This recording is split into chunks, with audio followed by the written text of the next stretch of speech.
জল গড়িয়েছে এবং এবার আপনি টিকিট পেয়েছেন। এখন জয়ের দোরগোড়ায় কি বলবেন? ধলাই বিধানসভা কেন্দ্র থেকে বিপুল ভোটে জয়লাভের পর বিজেপি প্রার্থী অমিয় কান্তি দাস ভোটারদের প্রতি কৃতজ্ঞতা প্রকাশ করেছেন।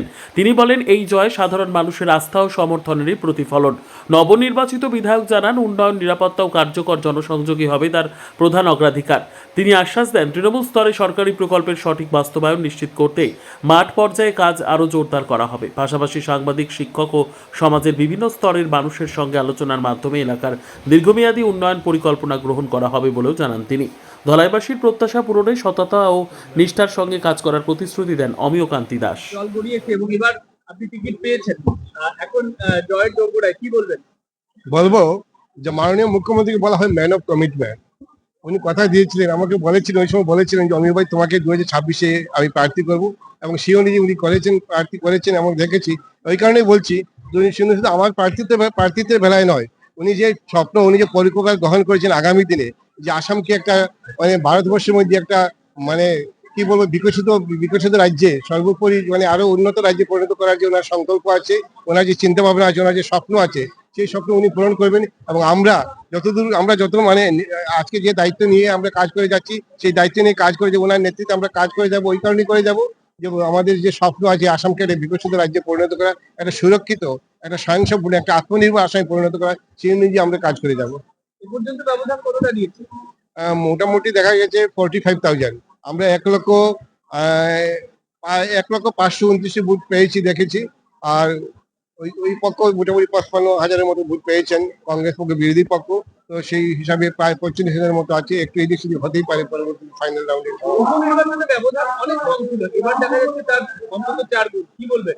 হ্যাঁ, বলবো যে আমাদের সরকার যে সমস্ত কাজ করেছে, সরকারের কাজকর্মের ফসল আমরা পেয়েছি, এবং মানুষ জনগণ উন্নয়ন চায়, সেটাই বোঝা যাচ্ছে যে উন্নয়নের সঙ্গে জনগণ আছে, বিকাশের সঙ্গে জনগণ আছে, এবং জনগণ সেই হেতু আমাদেরকে ভোট দিয়েছেন, সেটাই বলবো। ধলাই নিয়ে আপনার কি স্বপ্ন? দলাই নিয়ে আমার অনেক স্বপ্ন আছে। দলাইবাসী আমাকে দুহাত উজাড় করে ভোট দিয়েছেন, আশীর্বাদ দিয়েছেন, সমগ্র জনতা আমাকে আশীর্বাদ দিয়েছেন। এখন আমার দায়িত্ব বেড়ে গেল যে দলের প্রতিটি কোনায় কোনায় যাতে যে সমস্ত সমস্যা আছে, আমরা এখন থেকে আমাদের যে সমস্ত কার্যকর্তা দেখতে পাচ্ছেন, আমরা এখানে অনেক কার্যকর্তা আছেন, আমাদের বুথ স্তর পর্যন্ত, আমাদের একদম পৃষ্ঠা প্রমুখ স্তর পর্যন্ত কার্যকর্তা আছেন। আমরা সবাইকে নিয়ে আগামী দিনে বসে যোজনা করব, পরিকল্পনা করব, কিভাবে একদম ঘরে ঘরে আমাদের আমাদের যে সমস্ত যোজনা আছে, যোজনা করে পৌঁছানো যায়, সঠিকভাবে রূপায়ণ করা যায়, এবং এলাকার রাস্তাঘাট, পানীয় জল, বিদ্যুৎ থেকে শুরু করে প্রতিটি আমরা যে সমস্ত বেকার সমস্যাগুলো আছে, সমস্যাগুলো সমাধানে আমরা আমরা সচেষ্ট হব কিভাবে করা যায়। এবং সে ব্যাপারে শুধুমাত্র আমার দলের যারা আছেন তারা নয়, আমার এলাকার যারা আছেন তারা নয়, আমি আপনারা যারা যে সাংবাদিক বন্ধুরা আছেন, আপনাদের কাছে আমি পরামর্শ নেব কিভাবে দলাইকে একটা আরো সুন্দর করা যায়, এবং বিকশিত দলাই, সুরক্ষিত দলাই, আত্মনির্ভর দলাই গঠন করতে আমরা সবাই মিলে কাজ করে যাবো। আমি আমার মতোই করে করবো, কারণ মাননীয় পরিমল দা দীর্ঘদিন থেকে এখানে কাজ করেছেন, দীর্ঘ 35 বছর ধরে এখানে কাজ করেছেন।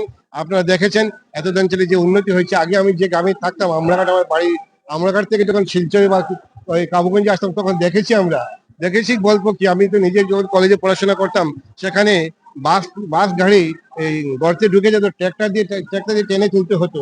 এবং সেখানে আপনারা যদি যান দেখবেন, যদি প্রয়োজন মনে হয় একটু বড় করে দিলে সেখানে হেলিকপ্টার ল্যান্ড করতে পারে, সেরকম রাস্তা হয়েছে। শুধু আমার বাড়ির রাস্তা নয়, দলাইয়ের চতুর্দিকে রাস্তা হয়েছে, আপনার দালবি রাস্তা বলুন, যে কোনো রাস্তার কথা বলুন, অনেক অনেক উন্নতি হয়েছে। আমি বলছি না সব হয়ে গেছে, কিন্তু আরো উন্নত আছে।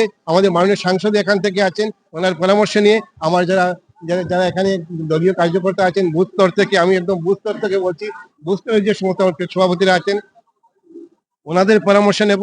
আমার এলাকায় গণ্যমান্য ব্যক্তিবৃন্দ আছেন, আমি ওনাদের সঙ্গে বসবো। আমার এলাকায় শিক্ষক মন্ডলী আছে, ওনাদের সঙ্গে বসবো। আমার এলাকায় বিভিন্ন সমাজ সংস্কারক আছে, ওনাদের সঙ্গে বসে আমরা যোজনা করব কিভাবে আমরা কাজ করে যেতে পারি। অবশ্যই দলাইকে একটা বিকশিত দলাই, আত্মনির্ভর দলাই, সুরক্ষিত দলাই গঠন করবো আমরা। বিজয়ী হওয়ার পর সেটা বলার প্রশ্নই রাখে না, স্বাভাবিক অবস্থায় ভালো লাগবে। ভালো লাগার সাথে সাথে একটা একটা আগে ছিল নিজের পরিবার বলতে নিজের কথা চিন্তা করতে, নিজের স্ত্রী পুত্র, বাড়ি, দাদা মা বাবা, এর সমস্ত চিন্তা থাকতো স্বাভাবিক অবস্থায়।